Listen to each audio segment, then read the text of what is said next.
Aloha! Aloha! Good evening, fellow earthlings. How are you this evening? Welcome to Livestream. What a scream.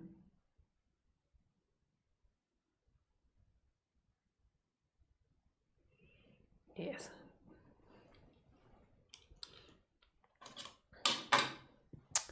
Welcome. So, as usual, I will start off by telling you how this all works, and informing you that there is no longer streams on Wednesday for the time being.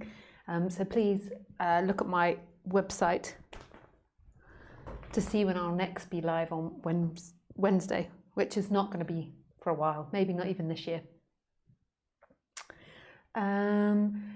The way in which you can ask questions is through Skype, and my Skype address is LisaCairns12. You can find the information in the box below. And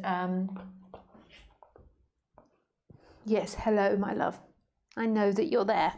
Ding, ding, ding, ding, ding, ding, ding, ding, ding, ding, ding, ding, ding, ding. Yeah, so you can find that. So, and the way that you ask questions is through Skype. It's LisaCairns12. You can either call in or you can write me a question. If you want to call in, please make sure you use your headset and that you have good internet connection so that it's not, so it's nice for other people. Otherwise it can be uncomfortable for other listeners as it's like doing the robot voice. Hello! Hello! That's my impression of Skype cutting out. Yeah, sorry, I'm realizing I'm looking at myself and I'm speaking rather than looking at the camera. What else? What else? Hey? What else? Yes? I always like to start the stream with playing with Khaleesi, just to annoy all you dog haters out there. Like, ugh, ugh, ugh. Oh, disgusting. She's wet as well, disgusting. She's touching the floor, the bacteria. Yeah, so I like to start the stream with some meditations and silent sitting. So you're welcome to join, or you can fast forward, or you can subscribe to a different channel that's not run by me, it's run by someone else. It's called Video Clips Lisa Cairns, and the gentleman that owns it edits the talks, and so all this spanking Khaleesi's bottom and sitting and meditation is cut out, and it's just the talks, and he also labels them with names as well. No eating the string. I know what you're like. Oogie. And she gets excited. She's like, and then it's done. Yes. Yes.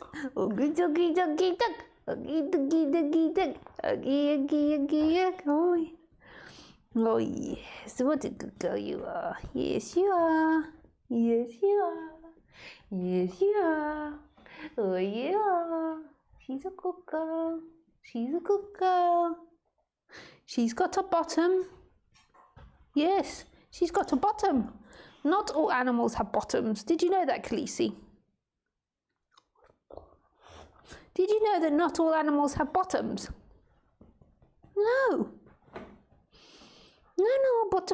Not all animals have bottoms. And not all bottoms have animals, which is even more fascinating. Sometimes you just find a bottom crawling along the floor and it's not got an animal with it. Even more surprising, eh? Uppy, uppy, uppy, up. Yes, sitting on your bottom. Sitting on your bottom. Sitting. Ball, please. Yeah. Good girl. Good girl, yeah. Yeah.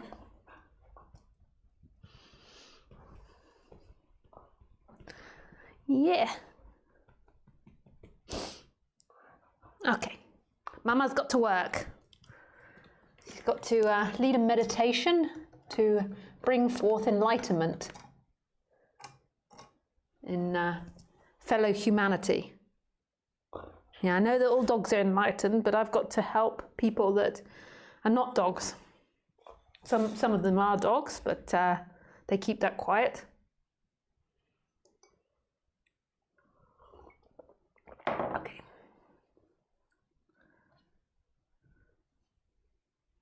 Sitting in silence.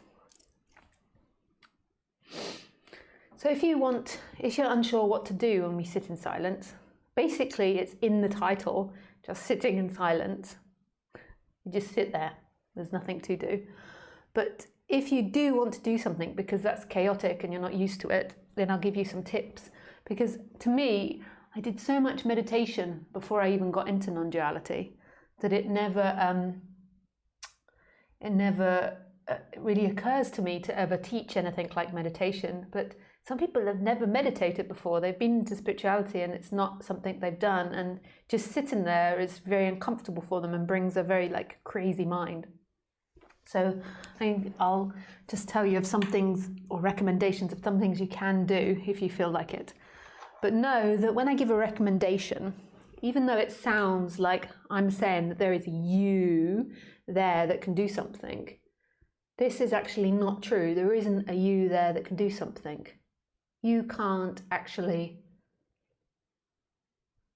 do meditation. Either meditation happens or not. So in neuroscience, they've discovered that our body, the unconscious, makes a decision. It takes 6 seconds for the conscious mind to think, oh, I'm going to take that banana, and then that's me that chose.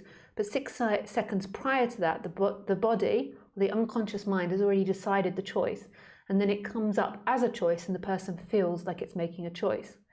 But it's the way in which we interact. So it's the way in which the robot updates itself. By me telling you what can happen, then that robot can update itself. You think it's free will and you think it's choice, but it's actually new programming going in through that information.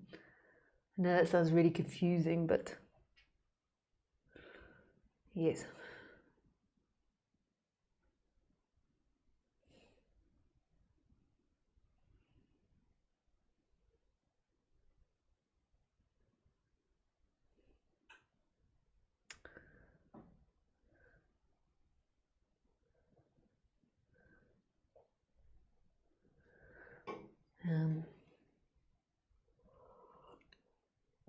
So anyway, the meditation. So if you find that it's really a struggle, there's a couple of techniques that you could use.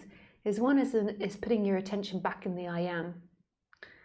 So what that means is that your mind goes off wandering and thinking about all types of things. It's like, and tomorrow I'm going to do this, and next Thursday I'm going to do that, and why did this person say that, and why do I have to do this, and blah, blah, blah, blah, blah. And basically it's moving the attention back to the I am, which you could say is presence, or this moment.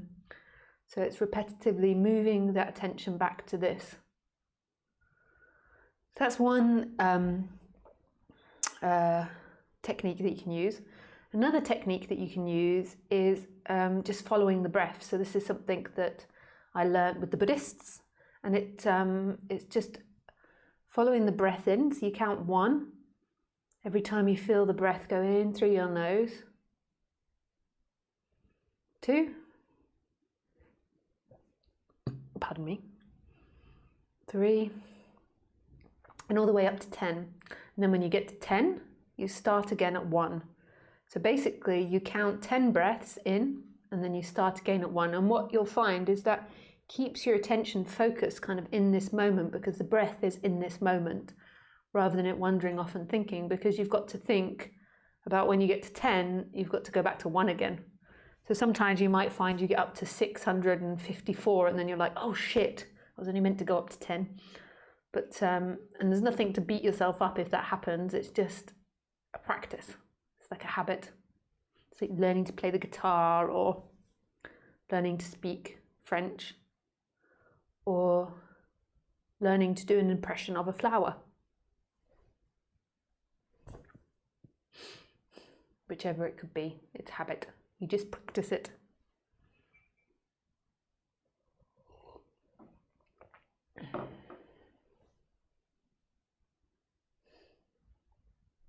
Maybe a flower is more like this. Everyone will have their own flower, which they learn to. Okay, so we now sit in silence. Me, as I'm so super advanced in all of this, I just do sitting. So I just sit there and let my mind do whatever it feels like. Just sitting. I just sit there, I just close my eyes, I don't do anything. My mind is like, but that's, yeah, it's down to you what you pick. Or so you think.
Okay.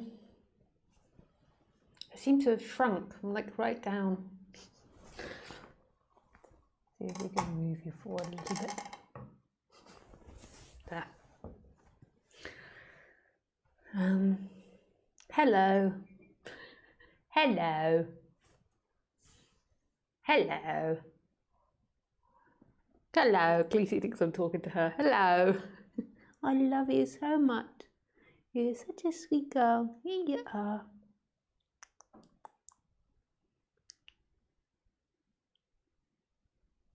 God, I feel so much love for her. I love you. I love you. I love you. I love you. Yes, I do. Yes, I do. She's so sweet. She's just like, chicken, chicken, chicken. Where's my chicken? I love you. Chicken. Where's my chicken? So, anyway, back to the subject in which we're talking about this evening, which is the healing technique, the healing power of wanting.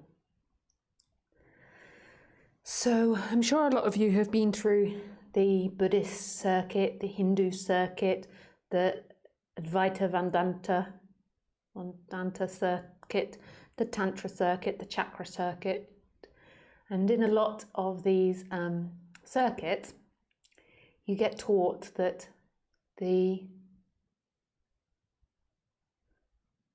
cause of all your problems is separation, identification with self, and then from that identification with a self, a personal self, there is then a seeking to find your freedom in pleasure and avoid pain. So pain is seen as the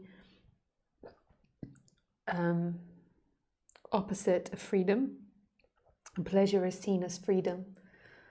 And when I say freedom, it means your connection to the divine. So when there's separation, there seems to be a cutting off from that freedom. And then when there's an identification with the person, you always feel like there's something missing. So then there is a looking for that freedom in pleasure and the absence of pain. And that begins to appear in hallucinations about the perfect life, the perfect home, a lot of money. Money's the big one. Partner, kids, objects, computers, going to the moon.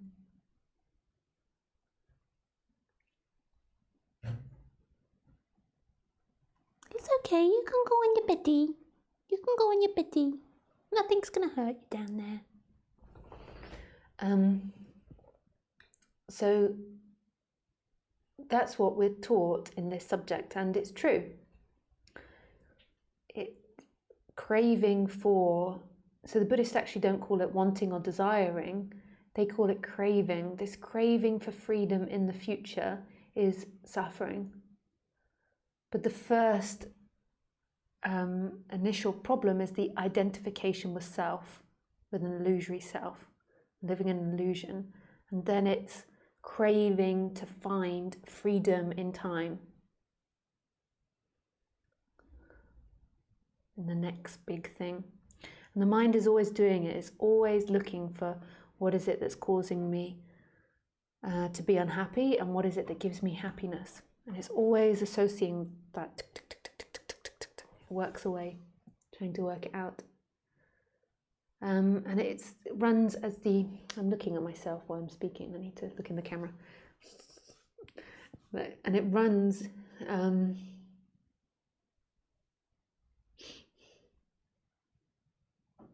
It's running all day and night, and it runs as an illusion that people generally aren't conscious of. They're not conscious that they're always going from one thing to another, to another, to another. The Buddhists call this suffering, so identification with self, and then the attempt to find freedom in pleasure or pain, or the avoidance of pain. So then How can wanting be healing?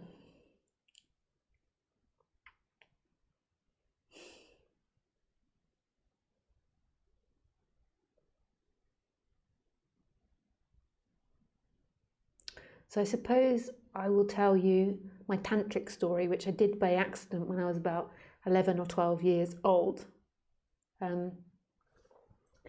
What happened was, I'm sure lots of you have heard this before, it's a slightly embarrassing tale, and I can't remember it exactly, so I'm sure that it changes every time I tell it, to an extent.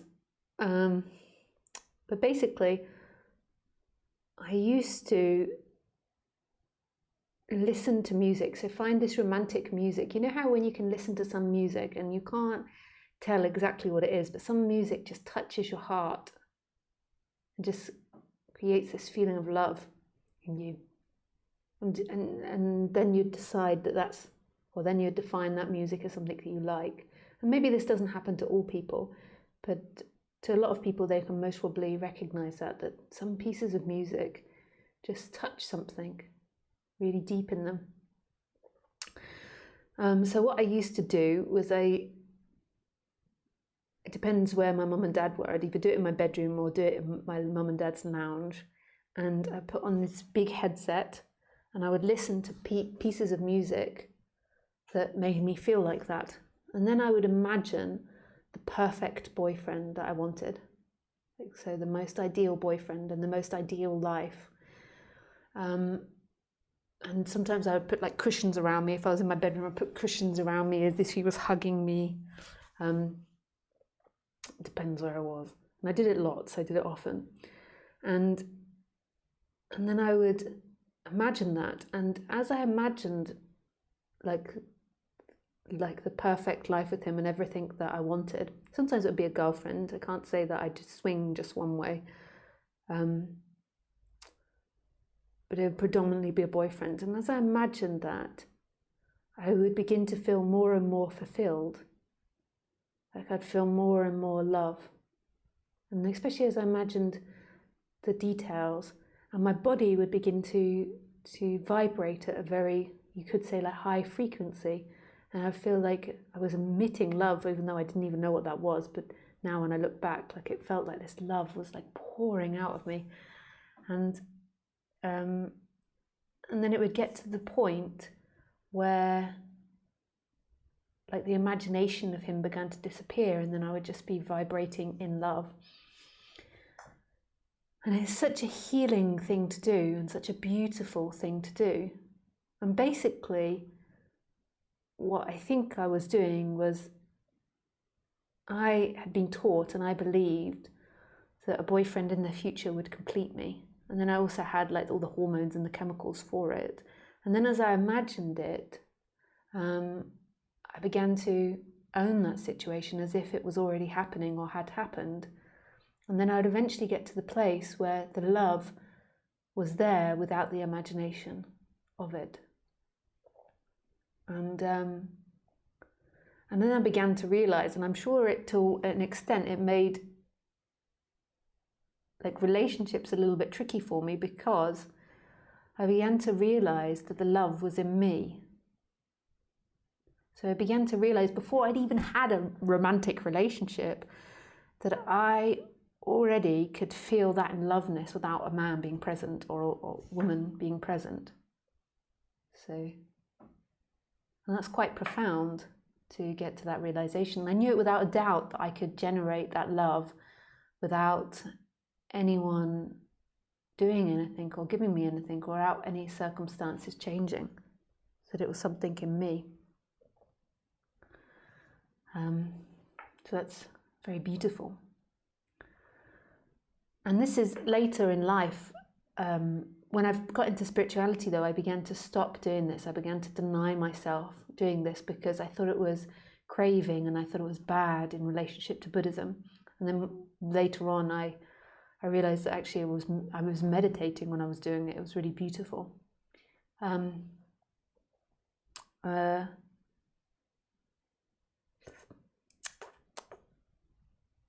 I going to say? I forgot what I was going to say.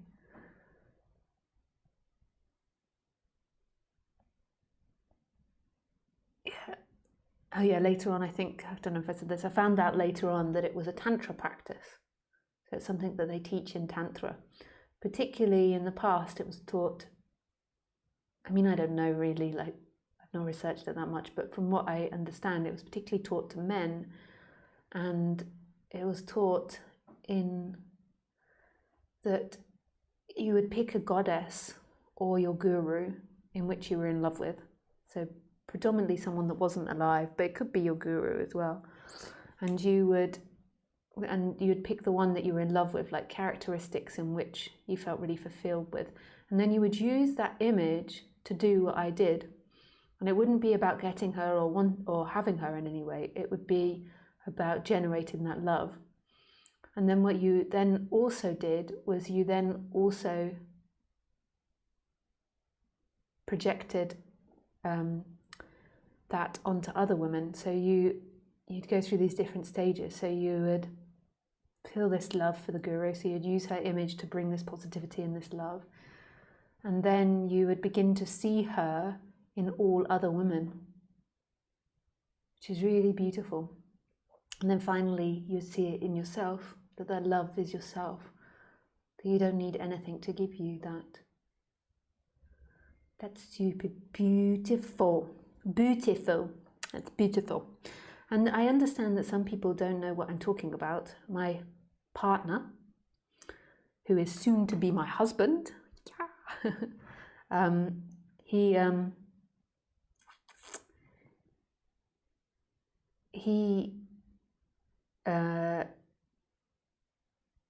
he explained to me that some people don't have such a vivid imagination. Like I have a very vivid and creative imagination, and that's not a good thing or better thing or worse thing.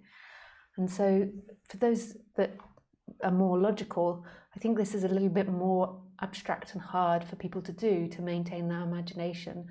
So I understand for some people this might not work, or this might seem really alien, but that's okay. You can still hear about it and never know, it might one day arise.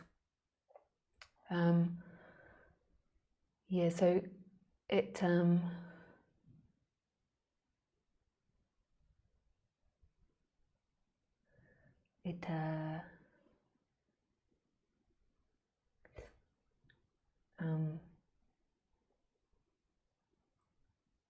it's maybe not for everybody, but maybe it is.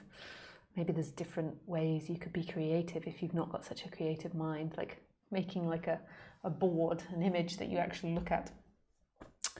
And then, so there's a technique that I use when I work with people one-to-one, and I think this is actually maybe quite a deep technique, in the sense that you have to already be able to feel your emotions in your body, which not everybody does. A lot of people have just become heads, and they kind of experience their emotions through what they think, and they can't connect it to the body. But in order to do this, you have to kind of be able to connect to the body, to know what it is your body is asking for. So in our bodies, who we truly are is not a thing. You might never have heard that before, but what that means is not a thing, is not one thing in particular, which then by default means that you're everything. So your essence is all things. And then that essence appears to experience through one apparent thing. So it seems to have this experience as if it is one thing walking around in many things. But in awakening, you begin to realize that your essence actually is never divided. That which is experiencing is never divided. Maybe I just put this on red so people can't call when I'm speaking. So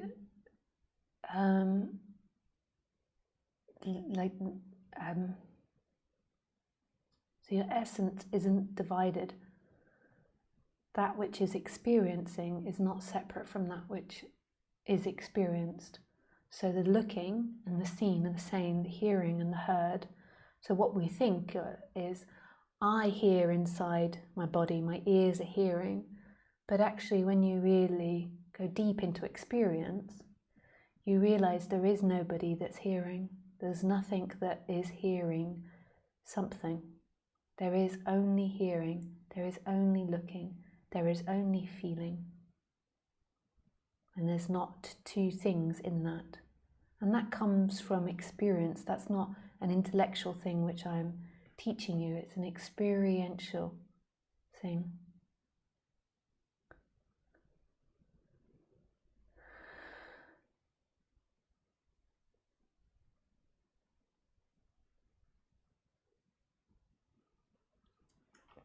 So from that, then there is this place, even though it's not a place, where the apparent person meets the infinite. But it's not really a place. It just seems like a place. And that it meets that in the body. But then you also have to know that the body and the world are the same. So even though I say it's in the body, like it's in your body, it's actually that your body and the world are one. So you don't know outside seeing, you don't know outside hearing, you don't know outside feeling. Like everything that you're experiencing is inside the senses, is the senses. So actually your whole world is known through your senses. And there is no division in that. It's so beautiful. That this isn't, again, intellectual, this is experiential. And then there is this place where it meets, even though in another way you could deconstruct it and see that there is no place that it meets. And like prior to the illusory self, there is like this natural flow of wants. So there's this natural organic way in which life is directing the bodies. And then what happens when there's separation is the person that feels like it's self-aware is always interfering with that and judging that. And the reason that that formed is to help navigate the experience better. So we develop self-awareness so we could put more information into the machine and direct it in a better way. But then this person becomes obsessed with it, and then it begins to believe that happiness is found in choices and in pleasure, that freedom is found in pleasure. So it kind of begins to go crazy, and it begins to act everything out in this spectrum of trying to find freedom and in pleasure, which is illusory. So there is this helpful side to self-awareness, but then there is this crazy side that begins to form, where it gets obsessed. And this isn't, again, an intellectual thing. It's like a feeling, like this agitation, like this isn't right, and it's always trying to find something. And then what happens as you begin to awaken and as this shift begins to take place is you stop operating from this seeking energy and you move down to your natural once again. There's still self-awareness that arises, but that self-awareness isn't based on an illusion that you are real and that freedom is found in the future. Like freedom is found somewhere else. So there's this natural self-awareness that can arise. But this illusory one that's always trying to find freedom in things begins to dissipate, and then there can be this natural acting. For me, I still have these seeking habits appearing on and off.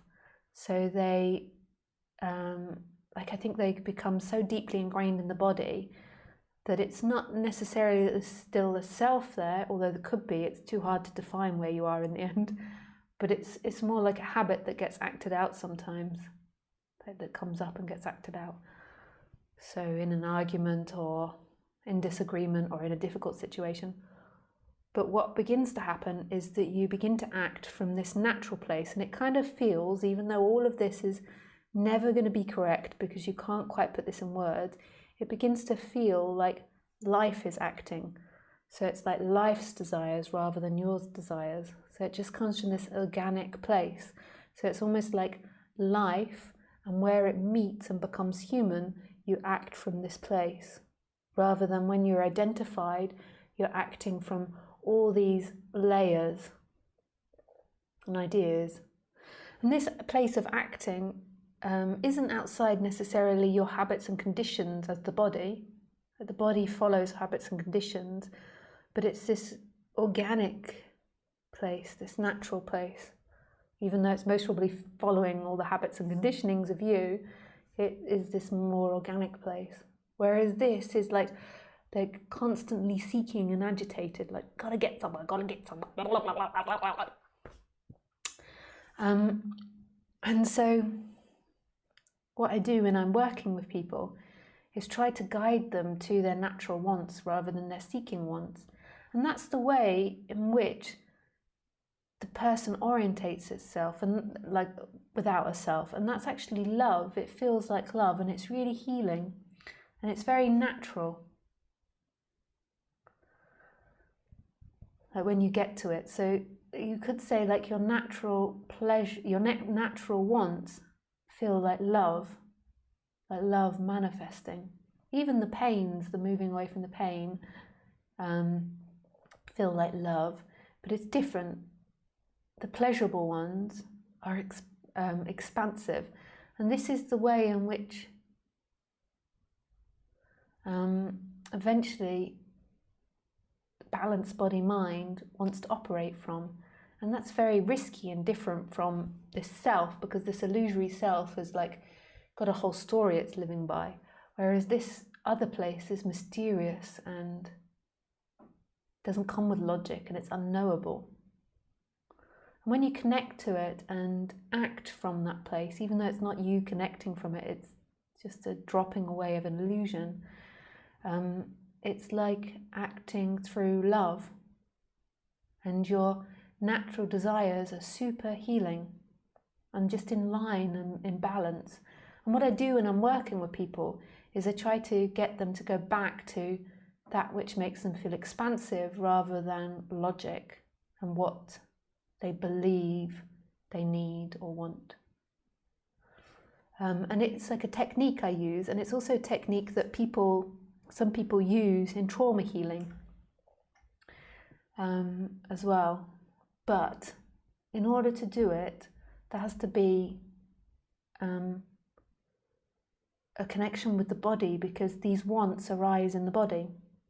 So it's like our body is like traffic lights. It's got 7 traffic lights called chakras, and they light up and they expand when they want you to go towards something, and they go dark and go more into pain when they don't want you to do something. And it's not logical. It's not like I'm going to cook my partner food because it's my turn to cook. It's unlogical. It's like a natural flow. And it's risky because you don't know what's going to come out. It's like sticking your hand into like having lots of different things you could do, and then sticking your hand in and picking it out. It's more than likely going to suit you though, and suit your life, because it's your body, and it's unlikely your body's going to tell you to go and do something really crazy. And in that, this is really healing.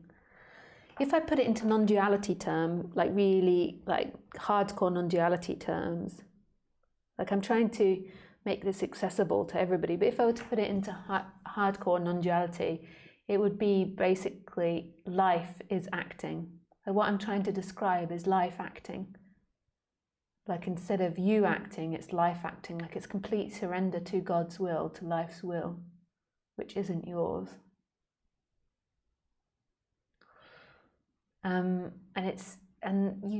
Even though you can't do anything to free yourself, because who is this you that's freeing yourself? I do believe that these techniques are really healing for the person. to begin to get into the sense of what it is the body wants. What we're most of the time doing is we're living in this separate self, and this separate self has all these ideas of what it wants, and most of them are based on fear and craving and discomfort. They're based on a contraction. And a lot of the time what people are doing is they're actually running away from what they don't want. So their experience is always contracted. Because when you are moving away from what you don't want, it's painful, and it should be. And when you're moving to what you do want, it's open, it's expansive. And most of the time you should be moving to what you do want rather than running away from what you don't want. And there's a subtle difference. So when I was in India a couple of years ago, I got mugged, and I don't know, not like attacked, but these guys tried to attack me in India. This is years ago in 2011, but I was a fighter. I screamed and yelled and ran. But anyway, it traumatized my body. And when I was in India last time, I did a retreat near that area, and trauma came back up in my body. Like this Indian guy, was telling me that the rooms were unsafe because they were made of glass and this, and it wasn't safe. I think it was just his paranoia coming up, but it then had an effect on me. And so what I did was I went back to my room, and rather than focusing on what I didn't want, to be raped or attacked or anything like that, I began to focus on what it is I did want. And what I wanted was safety, and safety for all the participants on the retreat, and love and beauty and comfort in that environment, and expandedness. And then eventually what happened, my body went from this pain of feeling tight, is it expanded, and it felt like this light came around and protected everything. And that's really beautiful and healing from traumas. And it's also a really beautiful way to live and to act. And this is what we can do in everyday environment. So if we've got a colleague at work that keeps upsetting us, rather than focusing what it is upsets you about them and your relationship with them, which will make you feel tight and contracted, you focus on what it is you want to experience with them. And that is friendship, joy, laughter. And you keep moving to that, and that is an expansive feeling. And my belief is that this world is made of magic, not logic. And if you put out that energy, you'll receive that energy. The complication is that most people don't know what it is they want and what it is that they're calling to themselves. And so when they try to do this, they can't really do it, because, say for that with the colleague, is that what might happen is that with the colleague, you're experiencing pain with them, like you did with your mother. And sometimes you have to acknowledge these things. So you've got to acknowledge why you're rejecting them and what's happening. So with my trauma that happened in India, I knew that trauma very deeply, so it was very easy for me to move it into what it is that I want. And I know all the connections to being female. It's a big subject. It's not just about those men trying to rape me in India. It was also about what it is to be a woman, what it is for a woman to have lived in a patriarchal society. There's lots of things that are involved in that, safety and all the different things. So it wasn't just related to that.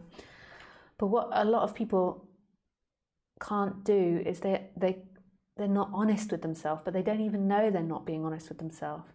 So sometimes what you have to do is, so say with this colleague that you dislike, it reminds you of your mother, and you have to admit there's a part of you, there's words inside you that maybe hate the mother. So it's when you see your colleague, your body is actually speaking to you. Your body actually has a language, and even though it's not physical words, you can begin to feel it and touch into it, and it's like, I hate the mother, she's oppressive. And if you don't realize that that's what the body's doing, then you can't desire correctly. Like, you can't establish what it is you want correctly, because you don't know what it is that you're running away from correctly. So in a way, you have to know what you're running away from in order to know what it is you want, truly want. Yeah. And that requires, paying attention to the body and getting to know the chakra, getting to associate this thought with the chakras and what it is that you're actually saying. Yes. To put my sun hat on from the light. So now I will open up to questions, but I have to say there is a wanting that I have in which I have to act out. And that is, I need to pee-pee.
Okay, we go for questions. Hello, Isabel. Hi, Sean. Hi, Lisa.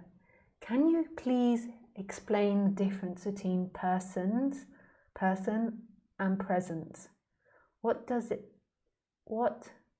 is the experience of presence rather than what most of us experience?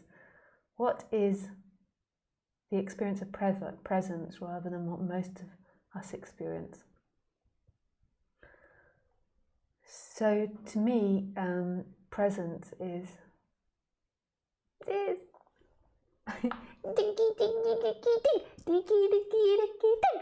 it's this, it's what's happening.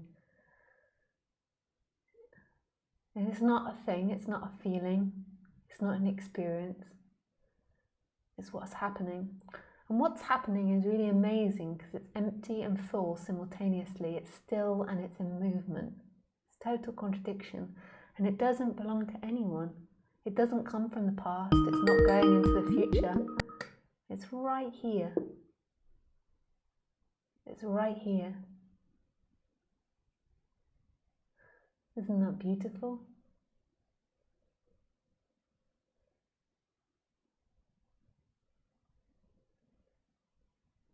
So being a person, the person doesn't exist here.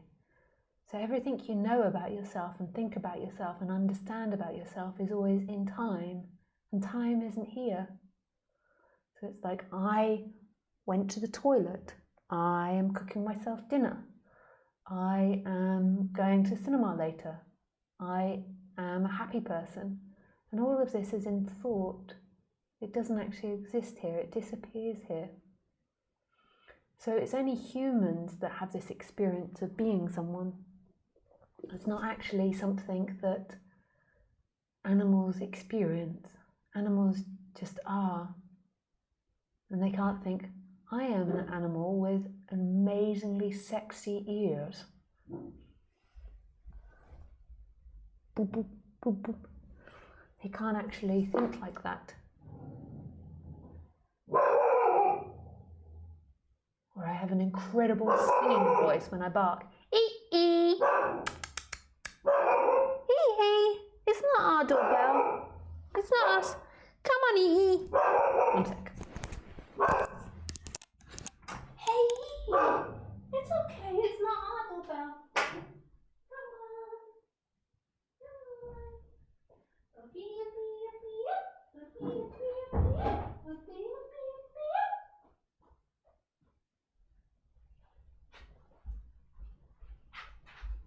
I'm in an apartment block at the moment, so I can't let her bark for long.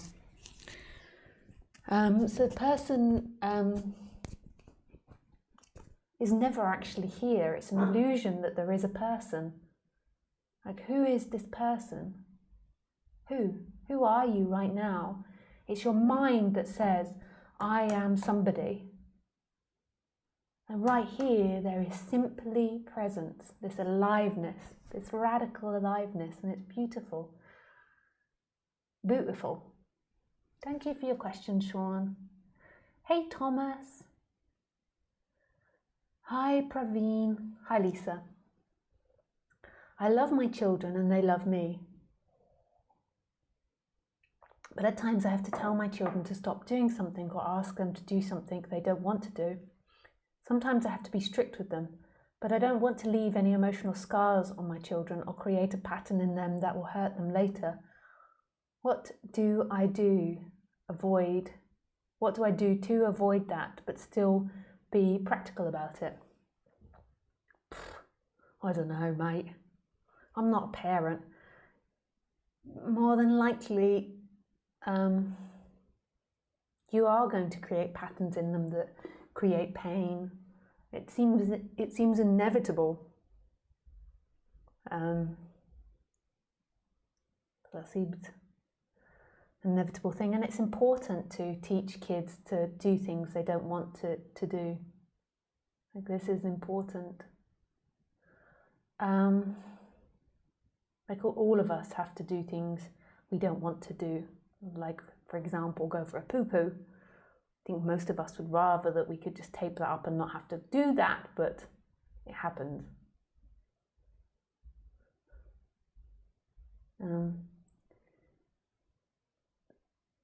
So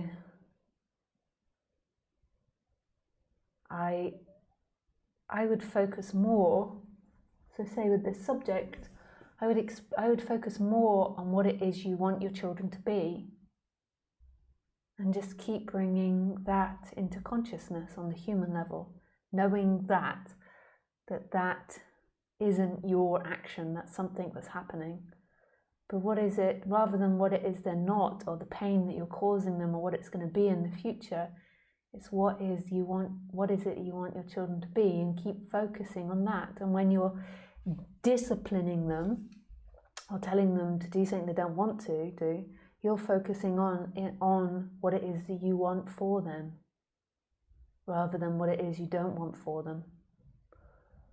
So rather than focusing on not hurting or scarring them later, it's what is it that you want for them. So you want them to be happy, you want them to flourish. Just really believe in the magic of this, that this is way more powerful than any actions you take in order to determine that your intention is more powerful than your actions. That intention comes first, not actions. The right intentions and acting from love, and that this is more important. Thank you for your question, Praveen.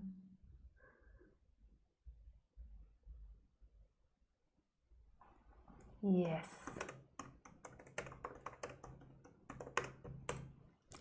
Yes, we can speak.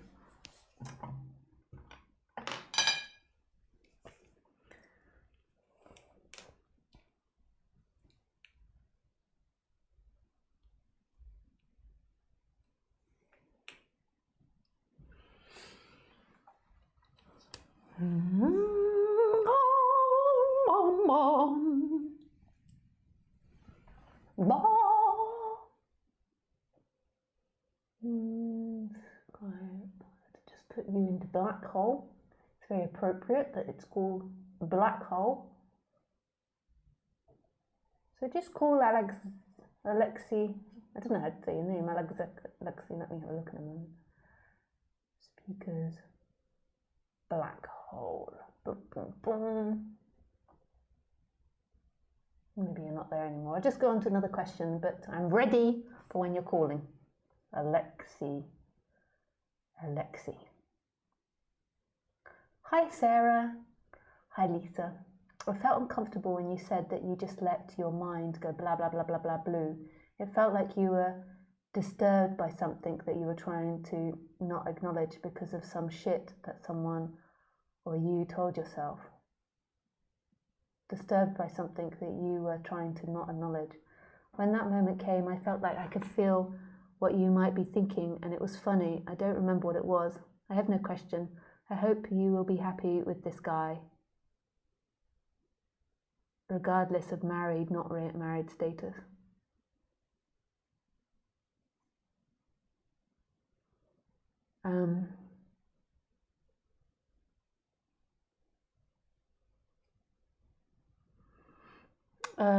Okay, that's really okay to think that about me, or not think that about me. Like it's not something that I want to get into, like denying or saying I'm like this, I'm always like totally at peace, or I'm always like this.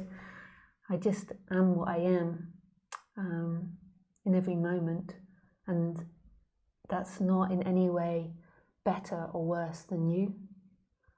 So it's just as it is. So it's not higher or lower than whatever you're experiencing. And the reason that I say that is because a lot of people have projections on me that I'm some sort of way or some sort of thing, and I'm not some sort of way or some sort of thing. Yeah, and I don't want to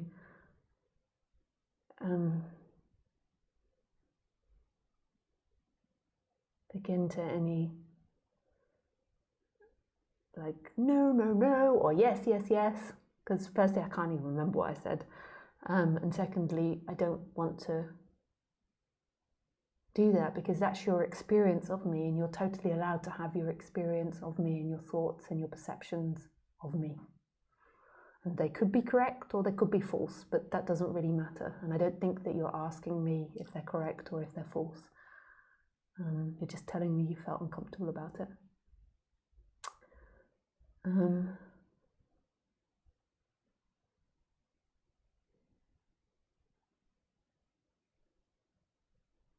Yeah.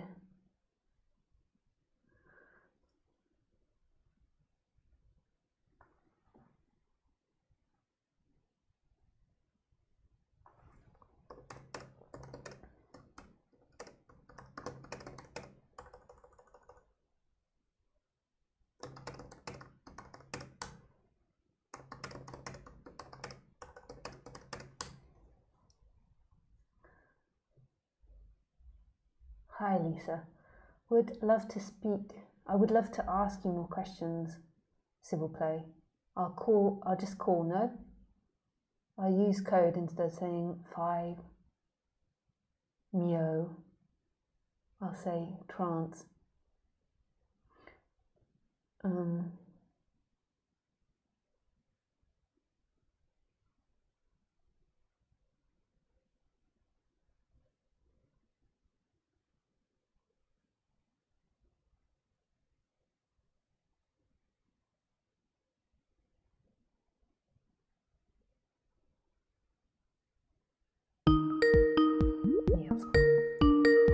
Okay.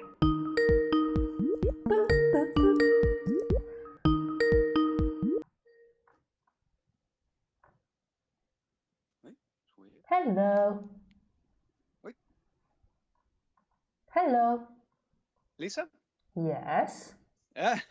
Hello. Hello. Sorry, I was watching on the video and you weren't up to date as on the phone. Can you hear me okay?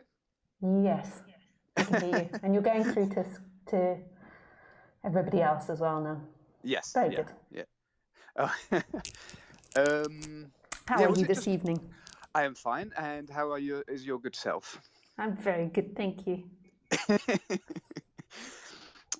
And where are you? In Germany still?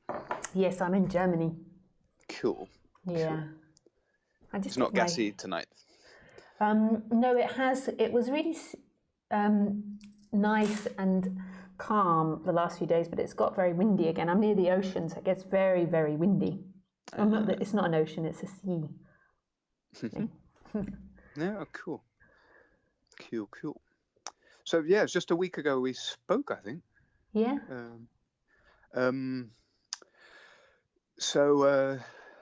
Yeah, I don't want to be asking you questions all the time because there's other people, I guess. But I'll try and be quick. But That's okay. thank you. You kind of, thanks for the heads up. As in, you said, like, whatever's gonna happen, just don't worry about it, kind of thing. Yeah. If you remember. No, I don't remember. I remember us talking, but I don't remember saying that. But I'm glad that it touched something. Yeah, I mean, as a slight heads up, bloody hell. As in, like, stuff that's moved this week. Yeah. So I didn't even used to follow like the. I was more kind of Qigong Tai Chi rather than yoga. Yeah. So I didn't know what Kundalini. Oh yeah. Whatever you want to call it. It sounds a bit weird to call it by that name or whatever. But yeah, so that kind of happened like 3 nights ago. What Kundalini stuff moving? Yeah. Yeah. Yeah, like kind of in a state of trance. That's what I was trying to give you a code earlier, but you kind of. And yeah, it was kind of so. Is that? I'm guessing that's what happened to you as well. I don't. I'd never named it specifically. All the different things that happened to me. So I've never kind of thought I had a Kundalini awakening or didn't have a Kundalini awakening. I know that there were really weird, like, energy stuff that happened, but I don't know what you're describing as Kundalini awakening. Okay. Well, the funny thing is, I can actually describe all this shit. Well,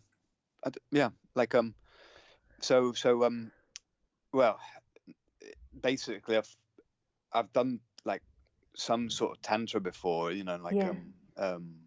sexual tantra, but this was this was like full body, or not even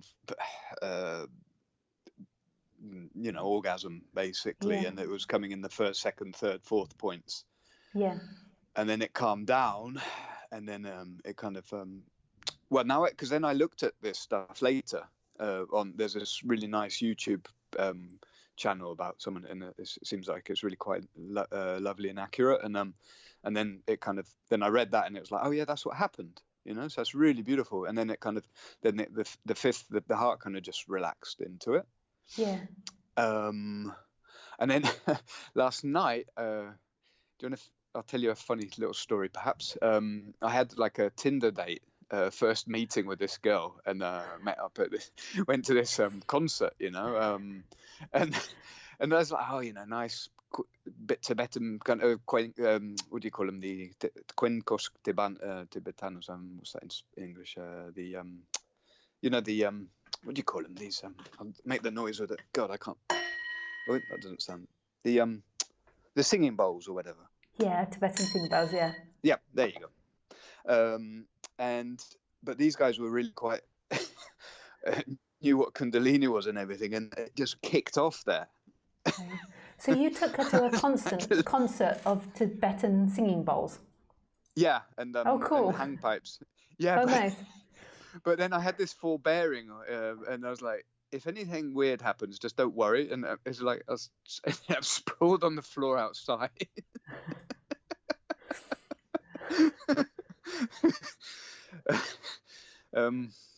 So like there's all this, so and it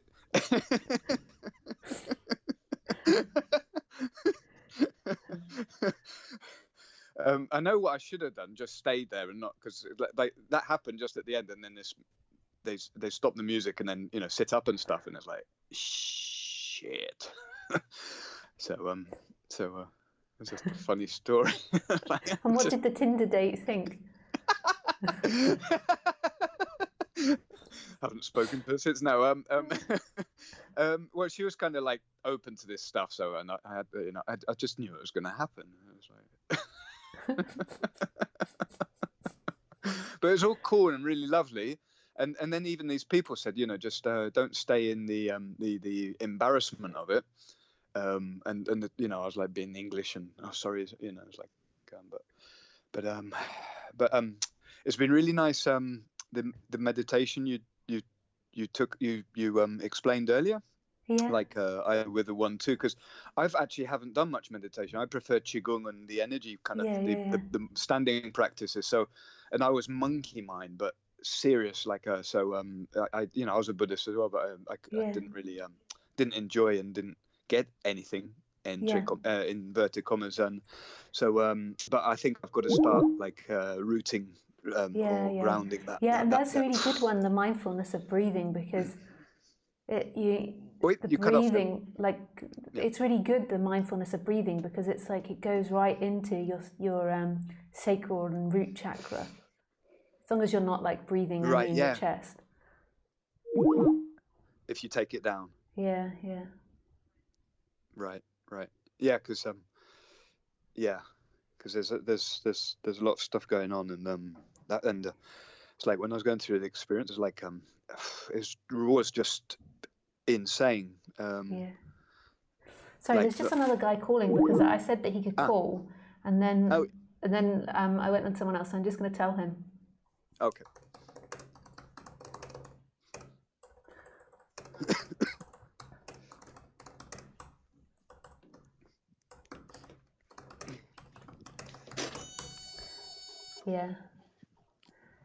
And another thing you can do is imagining that breath like going all the way down your legs and like rooting you into the ground. You can also imagine you have like a dragon's tail that roots you into the ground, like goes down the bottom of your spine, and then it's kind of going all the way into the earth. Like that helps as well with these experiences, because Kundalini can be super, super intense if that energy starts coming up. Bloody hell. Yeah, it's really amazing what's happening with you. But it's just not taking anything seriously, you know. So if fears come up, you just need to make sure your body's safe, you know. So if you feel like something unsafe is going to happen, you know, go and make sure you're around people. But then the rest of the time, it's like not taking it seriously, like just letting it pass through, like whatever it's saying or doing. Yeah. It's a happening, no? and just not getting carried away with the experiences, because you can get like lost in the experiences because they could be so different. You're like, oh, it's like a child in a toy shop. Yeah, or I would say last night was kind of terrifying. Terrifying. I can't say that word. Well, not quite terrifying, but it was like my head was being blown. I don't know what. Like I'm kind of conscious that. It's really weird, because I didn't think I was kind of this logical, or of course I wasn't I? But it's like I'm not studying it or anything, but it's just explaining itself. It's just the explaining is happening in what I look for. You know what I mean? Yeah. So like now it's kind of feels like the sixth is you know, because I've never spoken, so many years of repression.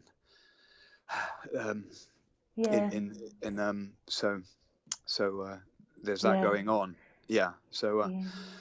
And it will take a time to go through you know. Sometimes and sometimes these settle down and then it comes back again, like it's like lifetimes in a way of like shut chakras and like a closed downness to this. You know, it's not just your life, it's humanity's. Oh wow. Oh my God. But you see, I feel with the trance stuff, like it's I don't know if it's making it just go really quickly, or it's like something that maybe I can talk to you more about on the retreat, because I'm going to come and I'm bringing Fluffy, my little nice. dog. Yeah, they let you. Yeah, I worked out if she stays in the car, because I'm sharing a room with someone, so that's not appropriate. But she can stay in the car at night. I'll keep the windows open, and she'll be. Although she's kind of cool to have here as well, because she kind of guards the place. If there's, the dog's good to have on the land. Yeah. But now I'll bring her. I've got to bring her. Who would feed her if you left her there? I'll leave some keys with some friends. Oh yeah. Yeah. But no, I think I'll bring her anyway. Yeah, that's just a. Yeah, and it's such a huge property. It's like really good fun for them to like run around. Yeah, I bet. Although she's a real shepherd dog, so she's it's really hard for her to leave me. Oh yeah. So that'll be quite funny, but I'm sure she'll get over it. Yeah. I get the sense Khaleesi will hate her. Sorry. Just I'm not meaning to like predict push that onto happen, but just like with a name like Fluffy, like Khaleesi is just she likes boy dogs, and female dogs she can like, but most of the time she's not that keen, and especially a dog that's a little bit soft. She particularly likes. Soft? Oh my god, yeah. And I get the sense that Fluffy is very soft. Khaleesi is like the opposite to this. Yeah. I know all this. Well, not all this, but yeah, I've heard enough like stories about her. And when she was a puppy, you're like, no, she can't be around puppies. Khaleesi should just. But then Fluffy kind of marks the little puppies. But Fluffy's totally submissive, so she'll just become between my legs. So as long as Khaleesi won't bite her. Oh no, she wears her muzzle when she's there because there's too many dogs and cats. Like one time after the retreat, the owner asked me if Khaleesi had killed the cat. This is before she started wearing the muzzle. Oh shit! And I was like, I don't think so. I think I would have noticed, like there was blood all over her. And then a few days later, they found the cat that just wandered off somewhere. So she hadn't killed it. Wandered off, traumatized. Yeah, or it ran away. Yeah. So now I just like she wears her muzzle, and then she can't do any damage. Like, yeah. I'm mainly normally worried about pit bulls, as long as they can't kill her. Like, yeah. There's a giant dog there as well called Baba. Yeah. The Ridgeback. Oh, he's so cute. Oh, you remember him? Yeah, 4 years ago is when I last went, and he and the last time. Massive. Yeah, he's. Sorry. He's massive. Yeah, do you know those dogs they use them to hunt lions? Oh no, I didn't know that. I thought it was deer. No, lions. Oh wow, no wonder they're so big. The Ridgeback. Yeah, but and I thought they actually killed the lions, and then someone who has them told me no, they hunt. So the whatever Maasai or whoever the tribes use them, and then they take them to the hunter. But that's insane. Yeah. But he's so nice, so that's cool. Yeah. So I think I had some more questions. Do you think it's beneficial to like do any kind of like chakra like work? Sound, like I'm attracted more to the sound kind of stuff, I think, although scared by it as well. Yeah, you could do. Osho has a nice sound meditation. You can find it on my website under references. Osho? Yeah, and it's like a nice sound one where you do singing, and you make particular sounds. So you might find that good, but you might find it also beneficial to do a lot of grounding stuff, like especially if it was all going up in your head. But you can find that happens with doing sound work, especially in the lower chakras. But like a lot of grounding things, like breathing meditation and imagining your energy going into the earth rather than up into the sky. But don't you kind of want that to kick off?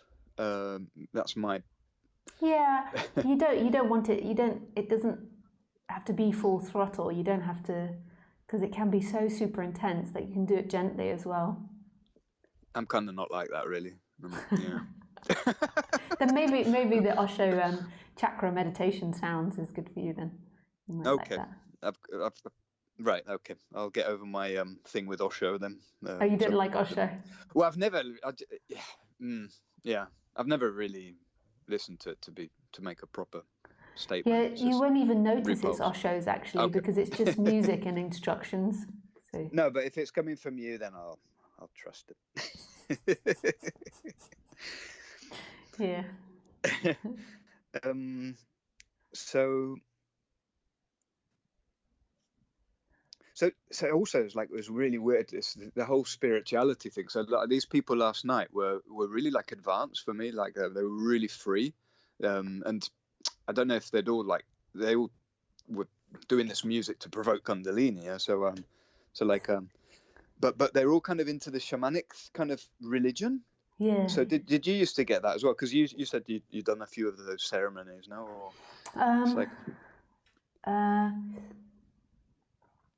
I didn't really get into the shamanic stuff, but I think if you're attracted to it, it's really beautiful.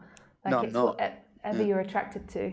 I mean, I did do some stuff with shamans, but it wasn't really my thing. Like I think I found the rituals a bit too tedious. Well, that's the thing, and they're caught up. I'm really quite. I don't know. I'm really grateful because I've found people who've kind of gone through that, and there was the seeking becomes that shaman now, and then you've got to go through that, like but it's really weird because I think they were saying, oh, just be careful with your trance, and stuff like that. Don't take it too far. You got to do it with a shaman, and it's actually crap. You got to be careful with your body, as you're saying earlier.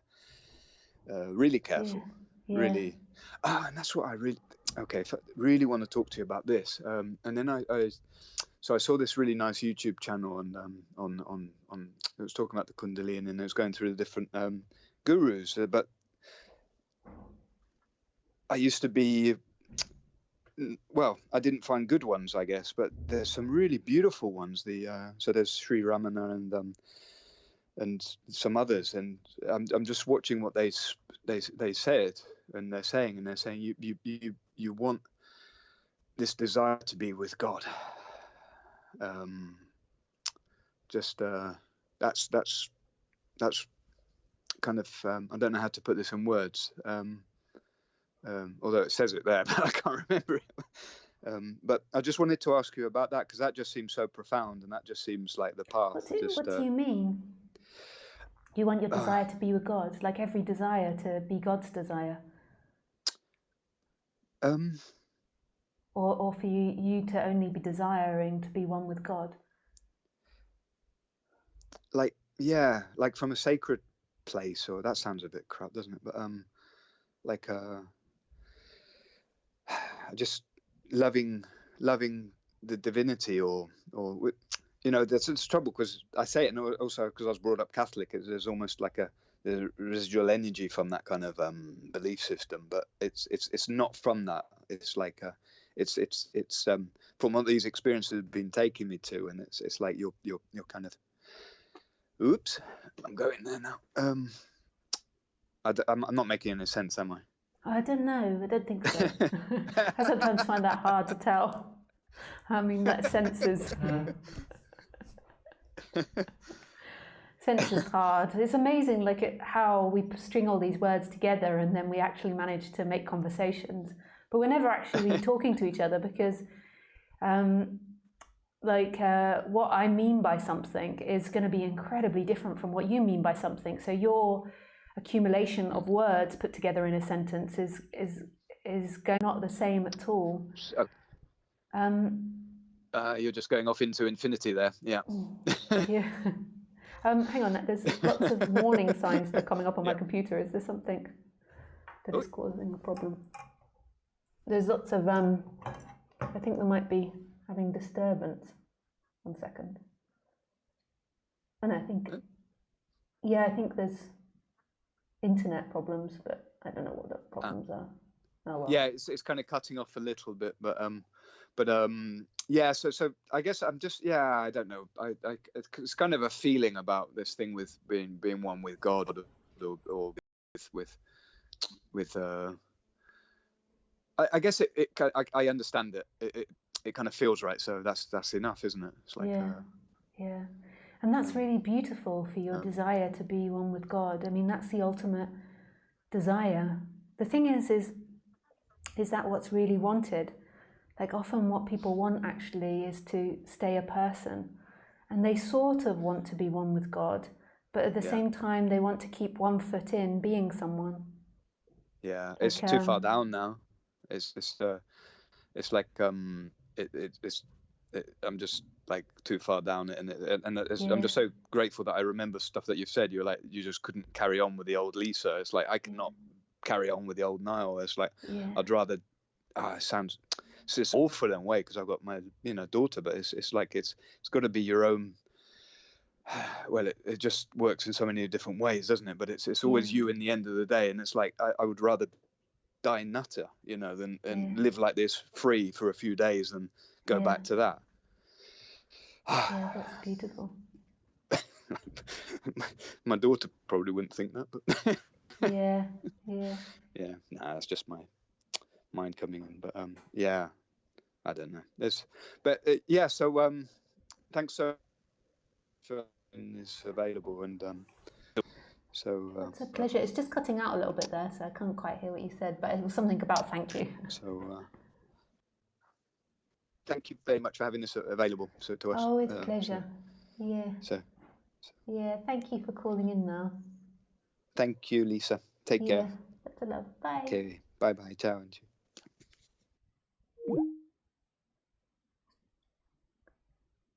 I think the internet is cutting out. Hello? Oh no! No! Whoops. I by accidentally update my computer now. Okay.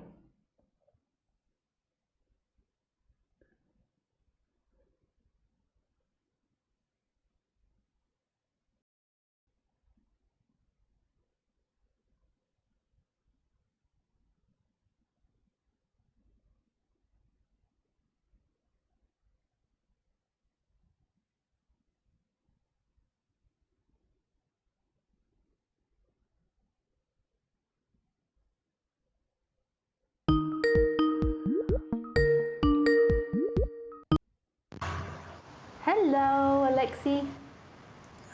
Hello.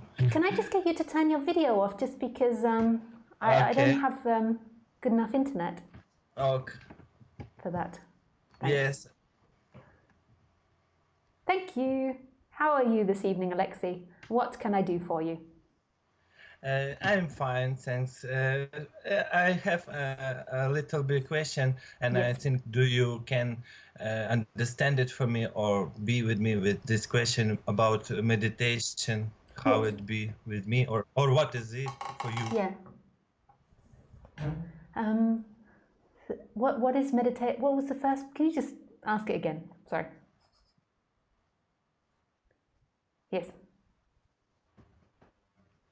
What is a meditation for you? What is meditation for me? How I can be in meditation. I have some words about it, but I trust you. I like you to say it for me. Maybe some I have just to be with question meditation for you. Alexei, I don't think my internet can cope with. Oh no, it's back again. It's green again. Okay, sorry, it was cutting out. I'm not sure if my internet can cope with Skype, but it seems to be back up and running. So we're okay. So what is meditation for me, or what is meditation for you? Can you just ask it again? No, it's now flushing again, but it's a problem. Sorry, say it again, one more time. Okay, what is meditation for you? What do you see about meditation for human or for you? How can I be in meditation, or what is meditation for you? It is just this. Okay, so meditation for me is everything really. Like life is meditation. Like it's not something separate. Like it's like true meditation is what's happening. It's this dissolving into everything, non-separation from what is. So that is true meditation. But then on the practical term, what I define as meditation, most probably, like when I'm talking with people, is a technique that I maybe teach to people, or just sitting down and being quiet. But really true meditation, the true meaning of the word is everything. It's life. Like life is this meditation. Like life is this place in which an apparent separate person dissolves back into itself again, which is everything. But on the practical terms, there is like a practice of meditation that can be taught, if you want to speak more relatively about the practice of meditation.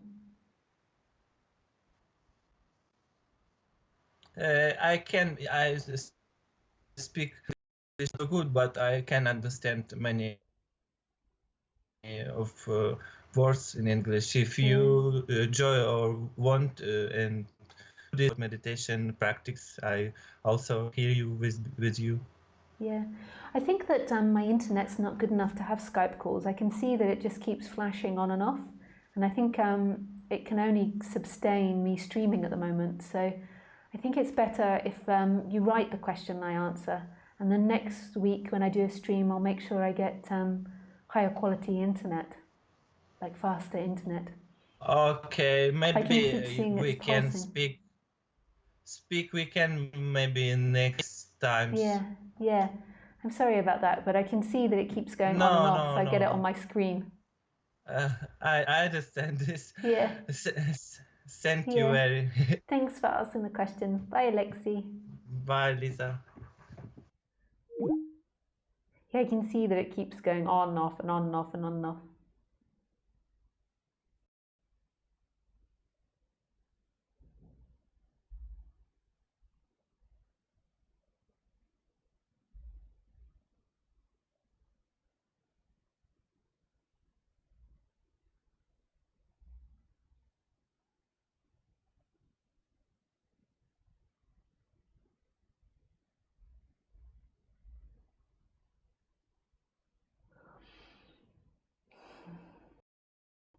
Okay. Hi, Tobias. Toby. Hi, Lisa. I have a question for you.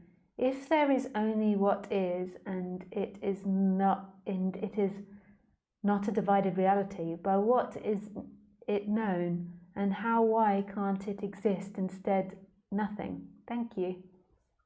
I'm not sure what your second part of the question is, but the first part is, how is it known? It just is known. When there's identification with the person, you're living in this illusory dream of someone. And then it feels like you're disconnected from who you truly are. Even though you aren't really, it's just that you're focused on an illusion. But for the person, it feels like you're disconnected from who you are. And then as that begins to crumble, the illusory self, there is this remembering of something that's always been here, that who you are, the experiencer, you could say consciousness if you like, or beingness, isn't separate from everything that's experienced. It is everything. So there isn't something that's in relationship with everything. There simply is everything.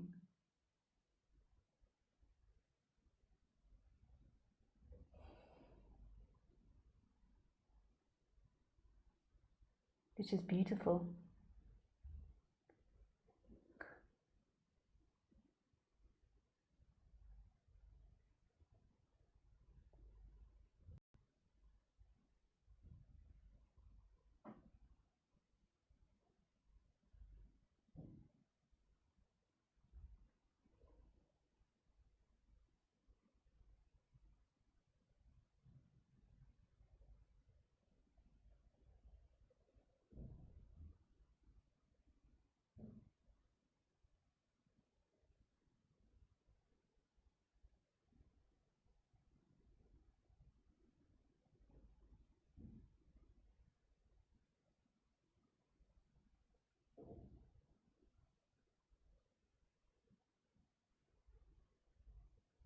So it's not personal knowing like we imagine in the personal self. The person always thinks it's my knowing and I know. But who is this I that knows? And then there begins to be a seeing which doesn't belong to someone, that there is experiencing that's always here, that never moves, that doesn't belong to someone, that is the birthright. It's not like you switch it on or you have any control over it. It is here experiencing everything. And it's free.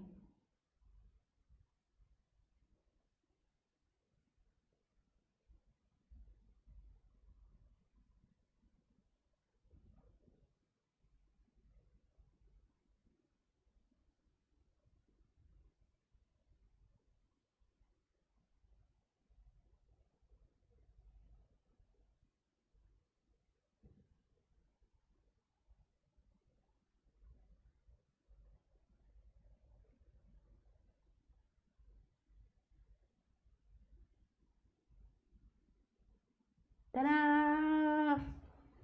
Okay, that's enough for tonight, I think. The internet's also... Oh, excellent connection. Again now.